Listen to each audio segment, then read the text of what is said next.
Jesus veio para resgatar o homem dele mesmo.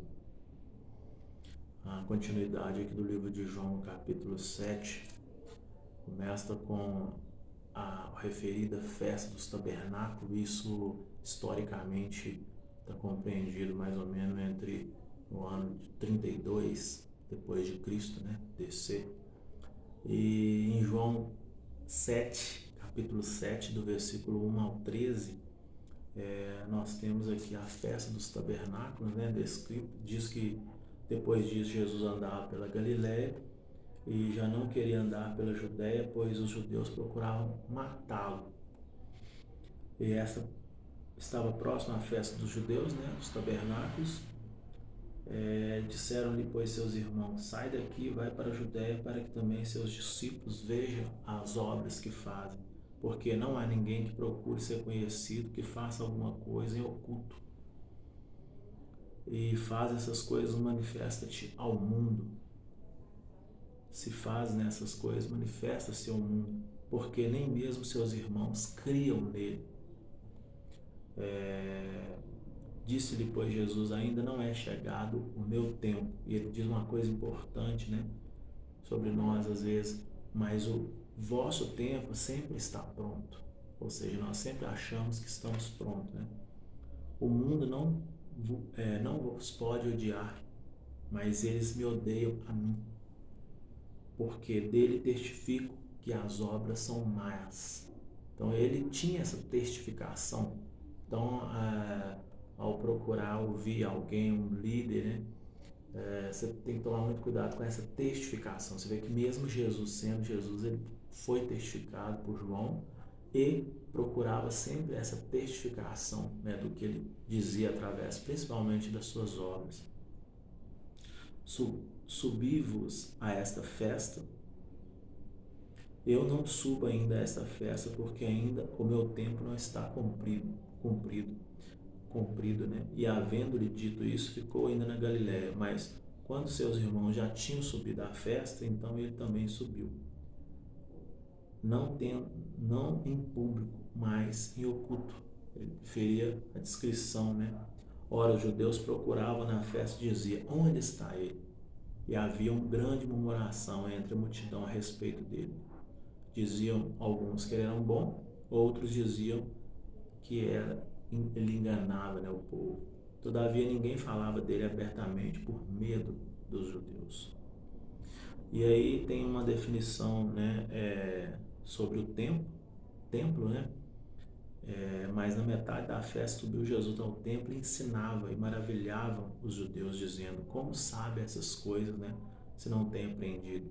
Respondeu-lhe Jesus: a minha doutrina não é minha, é de quem me enviou. Então a doutrina dele, né, era enviada pelo Pai dele. Se alguém quiser fazer a vontade dele, pela mesma doutrina conhecerá se ela é de Deus ou se eu falo de mim mesmo. Quem fala de si mesmo busca sua própria glória, mas o que busca a glória daquele que o enviou, este é verdadeiro, o que está na justiça. E não há nele, né, injustiça. Não vos deu Moisés a lei e nenhum de vós observa. Porque eles procuravam, por exemplo, matar ele, sendo que na lei estava falando: não matarás, um exemplo.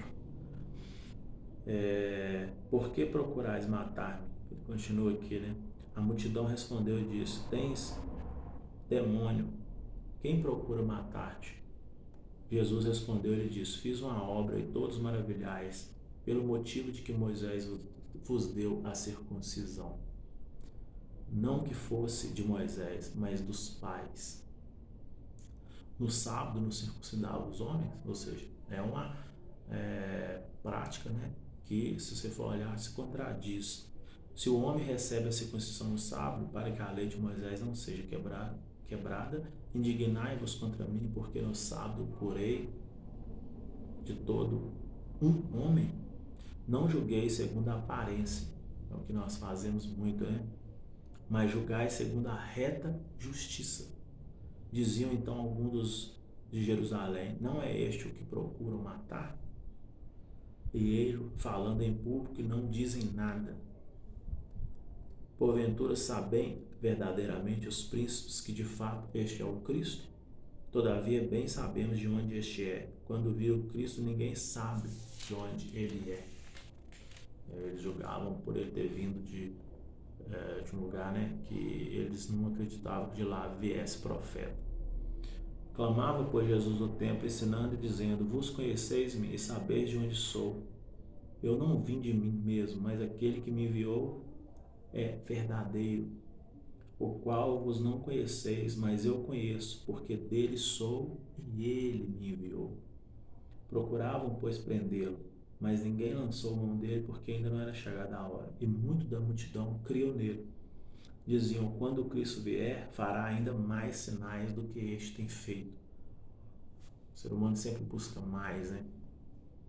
Os fariseus ouviram que a multidão murmurava dele essas coisas, e os principais dos sacerdotes e os fariseus mandaram servidores para o prender.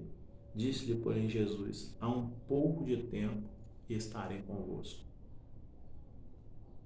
De tempo e estou convosco.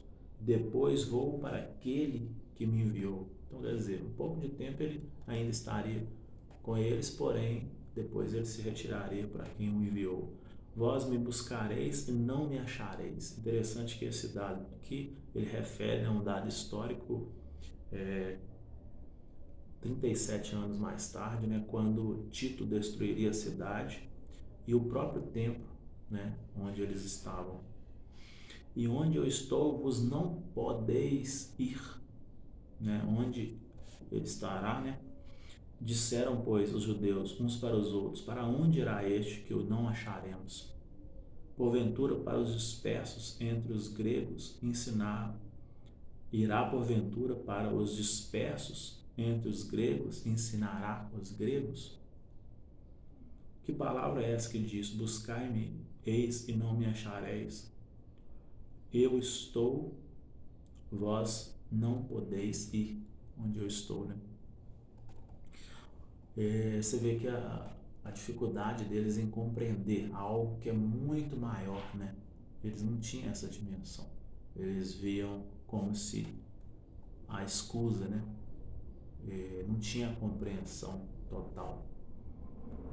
E ainda tem a festa, que diz que no último dia, o grande dia da festa, né, Jesus põe-se em pé e clamando, dizendo: quem tem sede, vem a mim e beba, né? Quem crê em mim, como diz a Escritura, correrão do seu interior.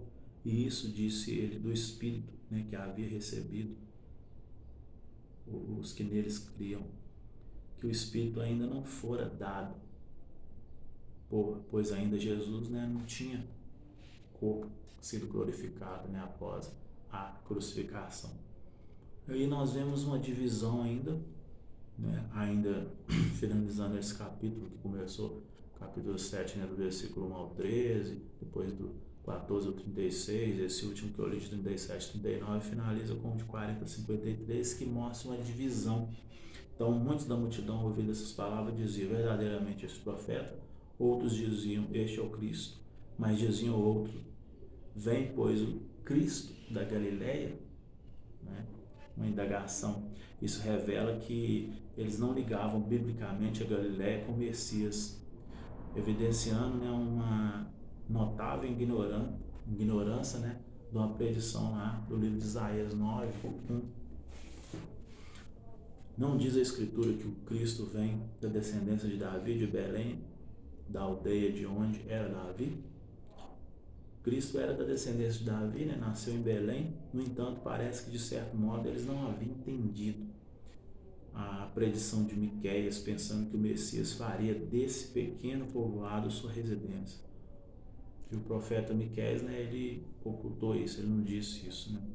Assim, entre o povo havia dispersão por causa dele, e alguns deles queriam prendê-lo, ninguém lançou mão, porém, dele.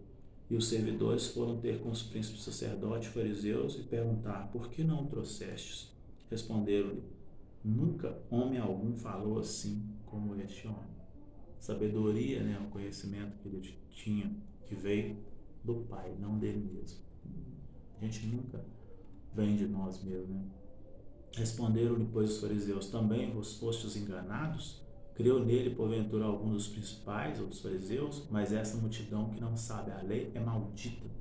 Nicodemos, que era um deles, o que de noite fora ter com Jesus, disse: porventura condena a nossa lei um homem sem primeiro ouvir e ter conhecimento do que faz? Vê que os homens às vezes procuram isso, tomar decisões precipitadas, né? Às vezes até por inveja. E cada um foi para a sua casa. Então, enquanto não chegasse a hora, né, não adianta. Enquanto não for a hora, por mais que você tente, por mais que você faça, né, se não for a hora determinada pelo Pai, nada acontecerá. Somente no tempo nós temos uma dificuldade, né, muito grande de compreender isso.